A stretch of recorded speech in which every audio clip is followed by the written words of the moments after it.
The undisputed merits of the socialist ideology are its ends of social justice, greater equality, and security.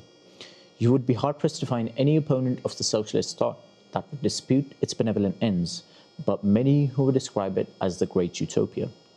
One such writer is F.A. Hayek, whose book The Road to Serfdom is one of the most widely referenced amongst critiques of socialism. In this video, we'll unpack Hayek's central objections and why, in his view, the attempt to move towards a socialist state could be far more costly than its advocates suggest. Hayek begins by acknowledging the benevolent ideal socialism seeks to realize, though not without offering his fair share of criticism. He contends that the bulk of the problem lies not in the ends, though he does not excuse without demanding elaboration, but in the practical methods through which the socialists hope to realize their utopia. Hayek contends and begs us to consider the underlying philosophical baggage, so to speak, that accompanies this project. The essential problem he identifies is that anyone who dares to repudiate the means is assumed to repudiate the ends as well. The practical method, it seems, is as essential to the socialist as the ends themselves. Now, what are those characteristic methods? Well, first is the abolition of private enterprise, and second is the creation of a planned economy. This approach aims deliberately to organize the labor of the society away from the whims and fancies of the irresponsible individual and towards a definite social goal. Now, how does it play out in practice? 1. Individualism versus communism. Firstly, Hayek believes that by directing all activities of the state, communism naturally reduces the autonomous sphere of individual liberty. Second, it fails to sufficiently define the ends, assuming that welfare can be measured and described on a simple scale, rather than as a combination of infinite variety of factors. And third, by directing all activities of the state according to a single plan, it presupposes the existence of a complete ethical code in which all different human values are allotted their due place. And all these factors are not separate features of the socialist project, but work in tandem to form a unified whole. Let's unpack that a bit. I think for this we'd have to necessarily begin with socialism's guiding premise that underwrites these transgressions. By assuming the authority to direct all activities of the state and necessarily of all its subjects, it presumes itself as the ultimate judge for defining the ends. Worse still, it does so with necessarily limited knowledge without specifying what those ideals require in concrete circumstances. It would be akin to when a politician from the opposing side, offering his opinion on all the problems of the incumbent government, comes in and says that the incumbent lacks good governance. What do you mean by good? Is it a thing in itself that needs to be attained, or is it something abstract that needs more context? It becomes a cliche with which to casually dismiss the workings of the current government, and also with that the responsibility to actually investigate the deeper principles. In short, communism and its ideals hold in general principles, but falter in its application to particular cases.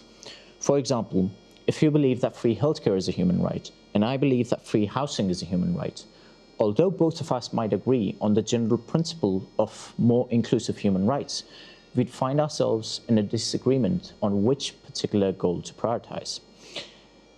This necessarily raises another concern of how to place values on a hierarchy absent a complete ethical code.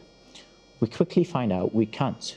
And this isn't mainly because somebody or most of us might have defective moral sense, but it's perhaps because our sensibilities differ, because of our knowledge, because of our experience. For Hayek, the essential point is that the ends with which one can be concerned will always be only an infinitesimal fraction of the needs of all men.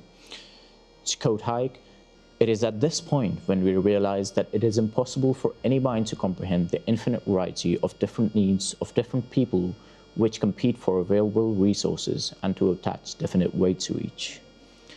Or that we do not possess an all-inclusive scale of values and that our moral code is full of gaps." Where the individualist position would recognize the individual as the ultimate judge of the ends and that his own views ought to govern his actions, the socialist view would proscribe and prescribe certain actions while treating moral end as objective and settled and positioning itself as the sole authority competent to define it. 2. Socialism and democracy.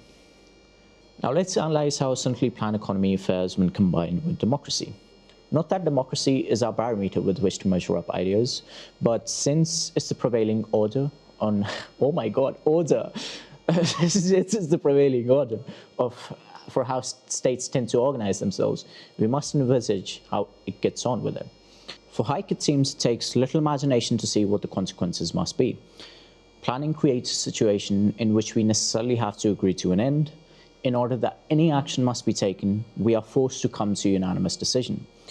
That, as we have explained earlier, is naturally a very impossible task in a democratic system. There are certain functions or ends on which there might be practical unanimity among everyone. There might be certain ends or functions on which you and I might agree, but there might be one other person that might disagree. And there are certain functions or ends on which there might be as many differing opinions as there are different people. The nature of the democratic state is such that it allows us to exercise reliable conscious control in areas where we genuinely have a stable agreement. For example, elections must be free and fair, courts must be independent.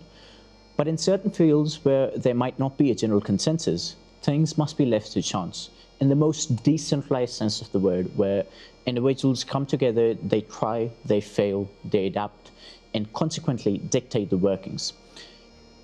You could think of it as stocks and how the fluctuations are not centrally governed, but are reactions to a multitude of factors which one person or planner cannot naturally comprehend. So while democracy and planning might fare well when the options are limited, or especially in the binary, they fail to produce the intended effect when there are as many options as there are different people. A better way to say this would be when there are numerous competing interests, which is generally the case when you're making economic decisions. Two things can then happen. Either the decisions tend to gravitate towards the group most able to come to an agreement among themselves. It could be an interest group, it could be an alliance, it could be a committee of experts, or you might not produce any agreement and be extremely slow to mobilize. In the first instance, Hayek says it tends to increasingly become subject to a collectivist creed.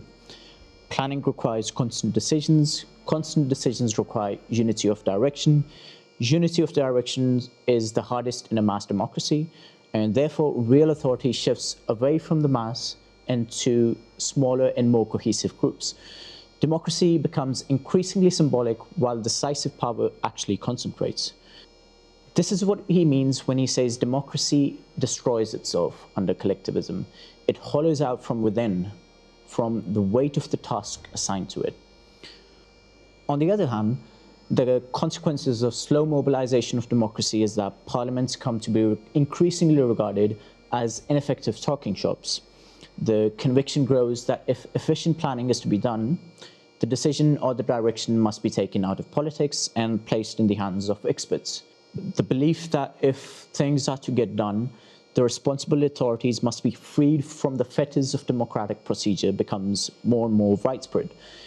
The only intelligent decision then becomes to increasingly concentrate power into specific corridors.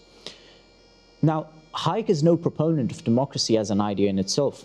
He reminds the readers that he's not trying to erect defense for democracy or make a fetish out of it, but he finds it prudent only in terms of the values that it serves.